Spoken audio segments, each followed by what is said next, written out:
Եվ մենք հասկանում ենք, որ մեր աշխատանքը ցանկալի չէ որոշակի դերակատարների համար, որոնք զբաղվում են մանիպուլյացիաներով, որոնք իրենց խոսքում օրինակ օգտագործում են կեղծ փաստեր, խեղաթյուրված փաստեր։ Իրականում ես նշեցի, որ Հայաստանում ընտրությունների թիրախավորող ապատեղեկատվությունը դեռ սկսել է տարածվել 2025-ի սկզբից եւ իհարկե մոտենալով ընտրություններին մենք կտեսնենք շատ ավելի մեծ հարձակումներ։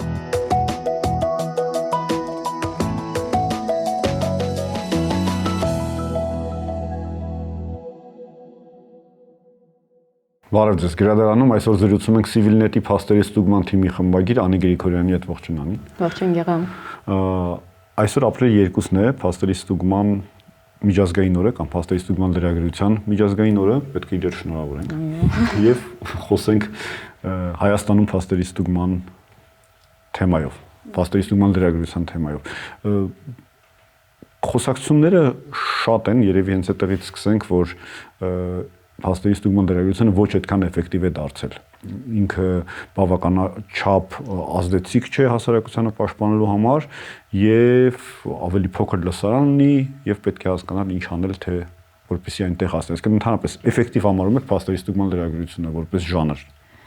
Գեղամ նախ ուզում եմ շնորհավորել մեդիանախաձեռնությունների կենտրոնին ու մեդիայեմին եւս այս կարևոր օրվա կապակցությամբ, ինչի որովհետեւ դուք նաեւ մեծ ազդեցություն եք ունեցել Հայաստանում փաստերի ստուգման լրագրության կայացման գործում, դեռևս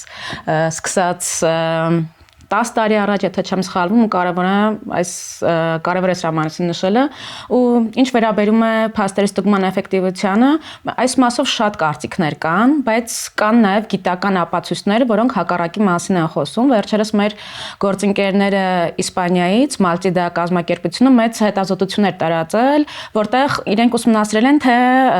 ինչ գիտական ապացույցներ կան փաստերի ստուգման վերաբերյալ, ինչն էր կարևոր, ինչ էր բացահայտվել, ու որ փաստերի ստուգումը արզում է ոչ միայն ազդում է, այսինքն ոչ միայն տեղեկատվությունը բացահայտելու մասին է, այն նաև ազդում է մարդկանց վարքի վրա։ Ինչ են ցույց տվել հետազոտությունները, որ երբ որ մարդիկ տեսնում են, որ որևէ տեղեկատվություն ստուգվել է ու ճանաչվել է սխալ կամ մոլորեցնող, նրանք ավելի քիչ են հակված դրան հավատալուն եւ տարածելուն։ Սա ամենակարևոր բաներից մեկն է։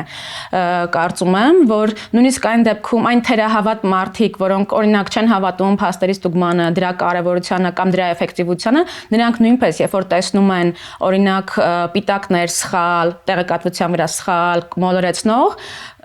ավելի քիչ են հավատում դրան եւ ավելի քիչ են տարածում։ Սա գիտական փաստեր են, այսինքն մենք իհարկե մեր կարծիքը կարող ենք ունենալ, մենք նաև տեսնում ենք, որ մենք ինչքան էլ պայքարում ենք ապատեղեկատվության դեմ, մեկ է դրանք տարածվում են, բայց սա կարծում եմ նորմալ է, որովհետև ամեն դեպքում տարբեր դերակատարներ ունեն իրենց շահերը, իրենք անընդհատ տարածում են ապատեղեկատվություն, մանիպուլյացիաներ, սակայն մենք մեր աշխատանքով ազդեցություն ունենում ենք եւ երբ որ մենք ստուգում ենք որևէ տեղեկություն, որը սխալ է ու հայտնում ենք դա հանրությանը, արդեն սա գիտական ապացուցված է, որ հանրությունը ավելի քիչ է հավատում եւ ամենակարևորը չի տարածում։ Եթե շնորհավորանքները շարունակենք, պետք է շնորհավորանքներ բոլոր գործընկերներին, փաստերի ստուգման ցանցի բոլոր անդամներին եւ լրագրողներին, ընդհանրապես որպես մեր գործընկերներ, ովքեր որ ստուգված փաստերով են աշխատում, եւ այդ հետազոտության թեման շարունակելով մենք խոսում ենք, sense սկսում ենք խոսակցությունից փաստերի ստուգման միջազգային օրն է եւ այլն, իսկ եթե տենց ես հարցնեմ, թե շատ կարճ ձևակերպես ինչ է փաստերի ստուգում, ինչ ոնց կձևակերպես, որ ասենք մարդիկ տեսնում են այդ պիտակներ են տեսնում, ինչ որ կարմիր տեսնում են ստուգված է կամ կողմնակալ է կամ մանիպուլացնող է, մոլորեցնող է, սխալ է, ճիշտ է, ինչ է դա։ Փաստերի ստուգման շատ սահմանումներ կան, կարճ, երկար, դրա մասին կարող է շատ ծավալ։ Փաստերի ստուգումը դա նրա մասն է, երբ որ հետազոտողները, փաստեր ստուգողները ապացույցներով, ամենահասանելի աղբյուրներով ստուգում են որոշակի պնդում եւ ապացույցների հիման վրա ասում են դա ճիշտ է, թե սխալ է։ Այսինքն փաստերի ստուգման հիմքում միշտ կան ապացույցներ։ Մենք չենք ստուգում կարծիք, մենք չենք ստուգում ապագայի վերաբերյալ տեղեկություններ, մենք կամ պնդում, մենք վերցնում ենք փաստերն ենք ուսումնասիրում եւ դրա հիման վրա գալիս են եզրահանգման տվյալ տեղեկությունը ճիշտ է, սխալ է, մեծամասամբ ճիշտ է կամ մոլորեցնող է։ Այսինքն մեր գործունեության հիմքում դրանք շատ հստակ ապացույցներն են։ Ու փաստերի ստուգումը հիմնվում է հենց դրա վրա, ապացույցների վրա, եւ մենք նաեւ մեր գործունեության հիմքում դնում ենք նաեւ, որ մենք տրամադրում ենք ապացույցները հանրությանը, մեզ կարդացողներին, լսողներին, որ նրանք եւս ստուգեն եւ հասկանան, որ մենք ճիշտ ենք գրել։ Այսինքն մեր տրված փաստերը հիմնավորված են։ Տարբեր առիթներով, երբ որ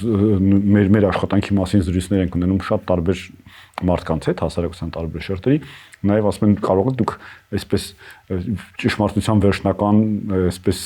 ինստանցիաներ եք մանավանդ մեր տերմինոլոգիայի մեջ կա, ասենք դատավճիռ, վերդիկտ բառը եւ այդ մասին դեռ խոսենք աշխատանքը սոցիալական ցանցերի հետ եւ երևի կարևոր է ասել, որ մենք էլ ենք սխալական։ Ու ինչ ենք անում, երբ որ սխալվում ենք։ Այո, Գեղամ, նաև փաստեր ստուգողներն են սխալվում եւ մեր գործունեության ընթացքում Civilnet Check-ը արդեն մոտ 5 տարեկան է, 5 տարի է ինչ գործում է, եղել է երևի թե 3-4 դեպք, որ մենք սխալվել ենք։ Բայց ինչն է կարևոր, երբ որ մենք պարզում ենք, որ մենք սխալվել ենք, նախ մենք մեր բոլոր ջանքերը գործադրում ենք ճիշտ փաստեր գտնելու համար։ Սակայն լինում են շատ ինչպես գոնե մենք երբ վիճակագրությունը նայում ենք, տեսնում ենք, որ դա 3-4 դեպք է, երբ որ մենք պարզում ենք, որ մենք սխալ ենք, մենք շատ արագ հրապարակում ենք նոր հոդված, տեղեկացնելով, որ մենք սխալ ենք եղել։ Մենք նաև նախորդ հոդվածը, որի մեջ սխալը եղել է, թարմացնում ենք, դրա մեջ եւս տեղեկացնում ենք, որ մենք սխալ ենք եղել, այսինքն եթե անգամ մենք սխալվում ենք, ինչ ասում շատ քիչ դեպքերում է լինում, մենք փորձում ենք շատ արագ նույն խողովակներով, ինչ նախորդ նյութը հրապարակվել է, դրա մասին հանրությանը հայտնել, որպեսզի իրենք իմանան, որ մենք սխալվել ենք։ Իրականում որևէ լրատվամիջոց, աշխարհի ամենա այս հեղինակավոր լրատվամիջոցները չեն կարող զերծ լինել սխալվելուց։ Շատ կարևոր է, թե դու ինչպես ես արձագանքում, երբ որ պարզում ես, որ դու սխալ ես։ Կարևորը ինքնաճշտումների մեխանիզմ ունենալն է եւ հասարակությանը ասելը եւ հասարակությունը իմանա, որ մեզ էլ կարող ենք սխալի դեպքում ասել եւ մենք մեր սխալները ուղղում ենք։ Եվ ընդհանրապես մենակ փաստերի ստուգման դերակատարության դեպքում չէ, բոլոր ժանրերի։ Շատ կարևոր է մեր գործի մեջ, շատ կարևոր դերակատարություն ունի թափանցիկությունը։ Ու դու պետք է թափանցիկ լինես ամեն առումով եւ նաեւ երբ որ գալիս է օրինակ սխալվելուն, այդ առումով էլ դու քո ընթերցողին պետք է ասես այո, ես սխալվել եմ, բայց ես թափանցիկ եմ քեզ հետ եւ ես ընդունում եմ, որ ես սխալվել եմ, ես ուղղում եմ իմ սխալը։ Մենք երբեք ուղղակի նյութից այդ սխալը չենք հեռացնում։ Մենք շատ հստակ նշում ենք, մենք սխալվել ենք, այստեղ ենք սխալվել, ներողություն ենք խնդրում ձեզանից եւ սրանք են այն փաստերը, որ հիմա բացահայտվել են։ Որովհետեւ մեր աշխատանքի մասին խոսելիս փաստերի ստուգմամբ զբաղվող լրագրողների, խմբագրությունների, նաև տարբեր կողմերից մենք այսպես հարվածներ ենք ստանում, որ կողմնակալ եք, ձեր մեթոդոլոգիան, չնայած միշտ թափանցիկ է, բավականաչափ թափանցիկ չէ, որ պարզ չի ինչպես եք անում մոնիտորինգը, որ ըստ քաղաքական կամ որևէ այլ նպատակարարության կամ սիմպաթիաներին եք անում ձեր աշխատանքը։ Ինչպես պատասխանենք այդ հարցերին։ Հաշվի առնելով նաև, որ առաջիկա մտրություններ են, հիմա ճնշումները մեր նկատմամբ ավելի են ուժեղացել, տարբեր քաղաքական ուժեր ակտիվ հայտարարություններ են անում, մենք գտնում ենք, որ նրանք սխալներ են թույլ տալիս, փաստեր են խեղաթյուրում, դրա մասին գրում ենք, դրանից հետո մենք այդ մեծ հարձակումներին ենք ենթարկվում, այնտեղ նշում են, որ մենք կողմնակալ ենք ու այստեղ իհարկե մենք միշտ ասում ենք, որ մենք փորձում ենք պահել լրագրության եւ ընդհանրապես փաստերի ստուգման ամենաբարձր ստանդարտները։ Մենք, որ միջազգային շատ կարևոր երկու ցանցի անդամ ենք, փաստերի ստուգման միջազգային ցանցը եւ եվրոպական փաստերի ստուգման ստանդարտների ցանցը, կան հստակ չափորոշիչներ, որ մենք դրանց համապատասխան պետք է աշխատենք, որպեսզի լինենք դրանց անդամ, այդ ցանցերի անդամ։ Եվ երբ որ մենք ամեն տարի այդ ցանցերի դիմում ենք, որ կրկին նրանք վերանայեն մեր անդամակցությունը, նրանք ստուգում են մեր կոնտենտը։ Արդյոք մենք պահել ենք անկողմնակալություն, արդյոք մենք անդրադարձել ենք բոլոր ուժերին։ Այսինքն մեր կոնտենտը, մեր հրապարակած հոդվածները շատ մանրակրկիտ անկախ դիտորդների, անկախ փորձագետների կողմից ստուգվում է եւ դրա հիման վրա է որոշում կայացվում, արդյոք լինենք մենք այդ ցանցերի անդամ, թե ոչ։ Եվ վերջի տարիներին մենք երբեք նման խնդիր չենք ունեցել։ Այսինքն մենք կոնտենտ այլև կապերը, մեր ֆինանսական հոսքերը, մենք ամեն ինչ թափանցիկ ներկայացնում ենք եւ միայն դրանից հետո է որ մենք ճանաչվում ենք այդ ցանցերի անդամ եւ այդ օրինակ այդ անդամության շնորհիվ է որ մենք այսօր աշխատում ենք Մետայի հետ եւ Հայաստանում իրականացնում ենք Մետայի հարթակներում ապատեղեկատվության դեմ պայքար, այսպես ասած, եւ նաեւ ես գիտեմ որ ամիսներ առաջ օրինակ մեր դեմ բողոք էր ներկայացրել Մետային չէ, փաստեր ստուգողների միջազգային ցանցին, IFCN-ին, այո, եւ անկախ փորձագետը ստուգել էր մեր բովանդակությունը։ Մեզ ասում են, որ մենք ավելի շատ ընդդիմությանն ենք անդրադառնում, քան իշխանությանը, սա շատ հետաքրքիր է, որովհետեւ մենք իշխանության կողմից էլ շատ մեծ բողոք ունենք, որ իրենց ենք շատ անդրադառնում։ Եվ ամեն դեպքում փորձագետը ստուգել էր մեր հոդվածները, ստուգել էր մեր հրապարակած նյութերը եւ տեսել էր, որ կա հստակ հավասար վերաբերմունք, հավասար անդրադարձ բոլոր ուժերին։ Սա ուղղակի վերջին դեպքն է, որ ես կարող եմ կիսվել ձեզ հետ, եւ մենք հասկանում ենք, որ մեր աշխատանքը ցանկալի չէ որոշակի դերակատարների համար, որոնք զբաղվում են մանիպուլյացիաներով, որոնց իրենց խոսքում օրինակ օգտագործում են կեղծ փաստեր, խեղաթյուրված փաստեր, բայց մենք հասկանում ենք, որ մենք աշխատում ենք հանրության համար եւ չնայած այդ բոլոր հարցակումներին, չնայած այդ բոլոր մեղադրանքներին, մենք անելու ենք մեր լավագույնը, որպեսզի հանրությանը տրամադրենք ստուգված փաստեր, մանավանդ հաշվի առնելով այս նախընտրական շրջանը, երբ որ մենք ունենք ապատեղեկատվության մեծ հոսք եւ ներսում, եւ ունենք ապատեղեկատվության եւ հարցակումների հոսք դրսից։ Ու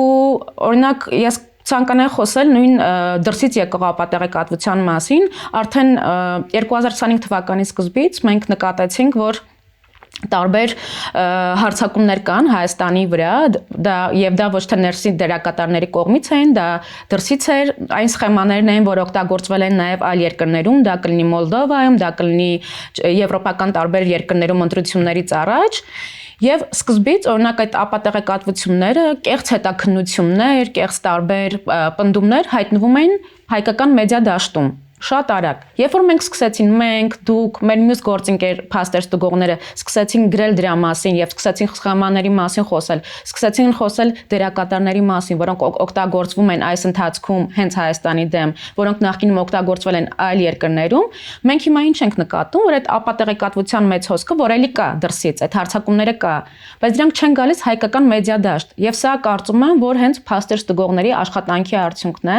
ինչը կարծում եմ, որ մեր հանրության համար շատ կարևոր է։ Այսինքն տարածվում են TikTok-ում կամ Telegram-ում։ Տարածվում են TikTok-ում, Telegram-ում, X-ում, բայց մեր խմբագրությունները դա չեն արտատպում, չեն ամպլիֆիկացնում, չեն վերահրապարակում եւ իրենց էջերը չեն տալիս այդ ապատեղեկատվության, այդպիսի տենդենս եք նկատում։ Այո, օրինակ ամիսներ առաջ կար թուրք մի լրագրող, որը անընդհատ Հայաստանի վերաբերյալ ապատեղեկատվություններ տարածում։ Okay Deprem-ը, Oda TV-ում էր անընդհատ տարբեր ապատեղեկատվություններ են հայտնվում ու դա շարունակում հայտնվել։ Դա եմ ուզում ասել, այո։ Մենք մի քանի անգամ գրեցինք, որտեղ դա հայտնվում էր նաև հայկական մեդիա դաշտում, մեր լրատվամիջոցները նրան ներկայացնելով որպես թուրք լրագրող, ինքը թուրք է, բայց իր կապերը այլ երկրի հետ է։ Երրորդ երկրի, որի անունը չենք տալիս, այո։ Մի քանի անգամ մենք գրեցինք, որ այս տղան, այս լրագրողը պարբերաբար ապատեղեկատվություն է տարածում։ Եվ հիմա այդ տղան շարունակում է իր ապատեղեկատվությունները, տարբեր հոդվածները հրապարակել, բայց մենք միայն տեսնում ենք մեր կառավարության հերքումները, այսինքն դրանք հայկական մեդիա դաշտ, մեդիա տիրույթ եւ չեմ խոսում միայն լրատվամիջոցների մասին, խոսում եմ ընդհանուր հայ օգտատերերի կողմից դա չի տարածվում։ Դա տարածվում է X-ում, տարածվում է Telegram-ում, բայց նույնիսկ այնտեղ հայ օգտատերերին չի հասնում։ Մետայի հետ աշխատելը շատ օգտակար է։ Ընդհանրապես մետայի հարթակների հիգիենան պահելու տեսակետից, բայց նաև շատ ժամանակատար է եւ հարցակումների թիրախ դառնալու այսպես շանսեր ունի։ Այո, ոչ թե շանսեր ունի, մենք արդեն այդ հարցակմանը ենթարկվում ենք։ Նայեք, Մետան Հայաստանում, մետայի հարթակները Հայաստանում ամենատարածված հարթակներն են, հա, Telegram-ը չի առաջնայինը, մարդիկ իրենց ինֆորմացիան, տեղեկատվությունը ստանում են մետայի հարթակների միջոցով, մասնավորապես Facebook-ի միջոցով։ Ու Facebook-ում ապատեղեկատվության դեմ պայքարը մեր հանրության համար շատ կարևոր դերակատարություն ունի եւ մենք շատ լուրջ ենք այդ աշխատանքին վերաբերում։ Ես ուզում եմ ուղղակի հիշեցնել մեր դիտողներին, որ մենք երբեք մետայում գրառում կամ որևէ բան չենք ջնջում։ Մենք նման գործառույթ եւ հնարավորություն չունենք։ Մենք ուղղակի գրառումների վրա տեղադրում ենք պիտակ, նաեւ կցում ենք մեր հոդվածը, որտեղ բացատրվում է, թե ինչու է այս գրառումը սխալ, մանիպուլյացնող կամ մեծամասամբ սխալ եւ այլն։ Այո, մենք շատ մեծ հարձակման ենք ենթարկվում մասնավորապես վերջին ամիսներին եւ այն անձինք, որոնց մենք անդրադարձել ենք, շատ հստակ փաստերով գրել ենք, որ նրանք սխալ են, նրանց գրառումների մեջ սխալներ կան։ Հիմա մեզ թիրախավորում են, փորձում են ներկայացնել, որ մենք ունենք, այսպես ասած, տարբերակված մոտեցում, ինչը շատ հետաքրքիր է, որտեղ նույն մենք այս խոսույթը լսում ենք եւ ընդդիմադիր եւ կառավարական եւ դիմադիր, այսպես ասած, գործիչների կողմից։ Մետան շատ հստակ կանոն ունի։ Եթե քեզ անդրադարձել են ու դու ունես փաստեր, որ նրանց գրածը, այսինքն փաստեր ստուգողների գրածը սխալ է, կարող ես ապացույցներդ ներկայացնել եւ դրա հիման վրա պիտակը կարող է վերանայվել։ Այսքան ընթացքում նույնիսկ մեկ դեպք չի եղել, որ այո, որ մենք մետայի միջոցով որևէ մեկի գրառման վրա պիտակ տեղադրենք, նա մեզ ներկայացնի ապացույց, որ մենք սխալ ենք եղել։ Հիմա մի նաև լրագրող կա, որ մեզ շատ է թիրախավորում, նա օրինակ ռուսական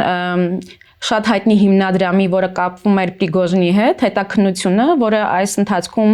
այս հիմնադրամը զբաղված է Հայաստանի վերաբերյալ տարբեր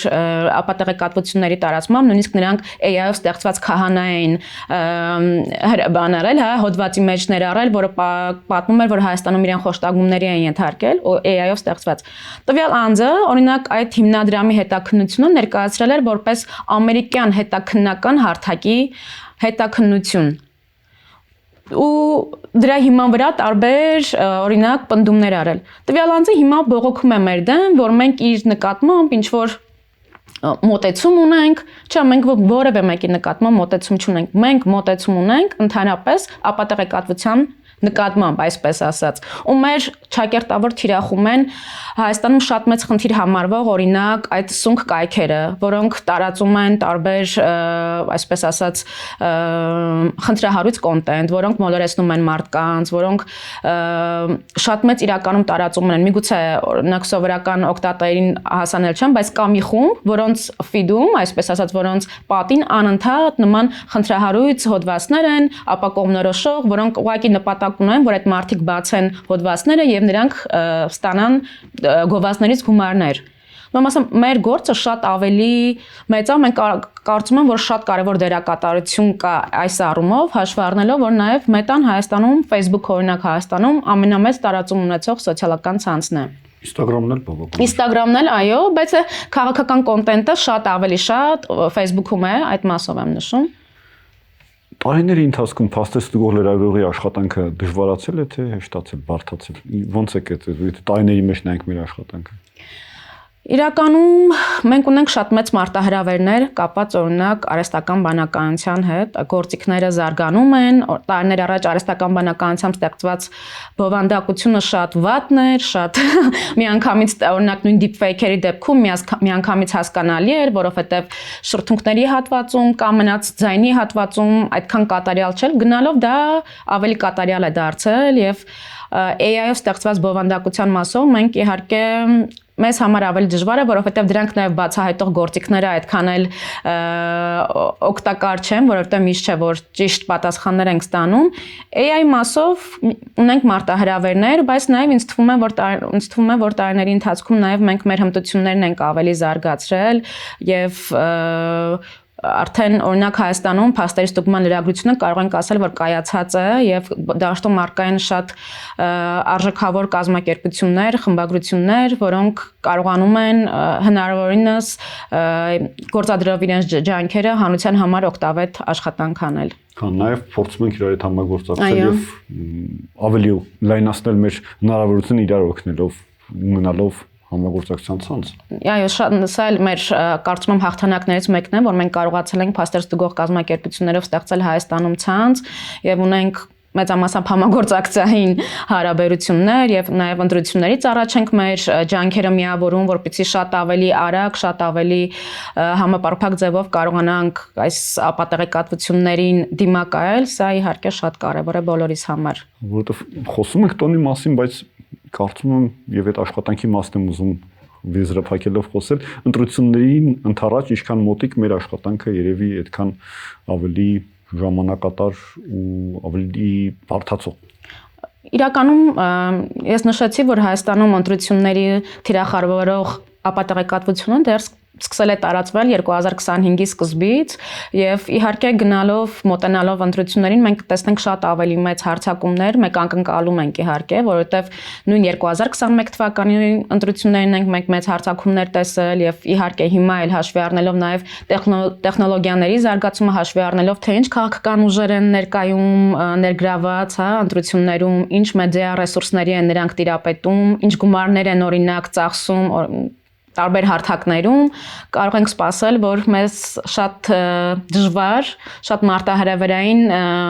ժամանակաշրջան է սպասվում, բայց նաև շատ հետաքրքիր կարող ենք ասել եւ հույս ունեմ, որ այս փուլում մենք հնարավորինս օգտակար կլինենք մեր հանրության համար եւ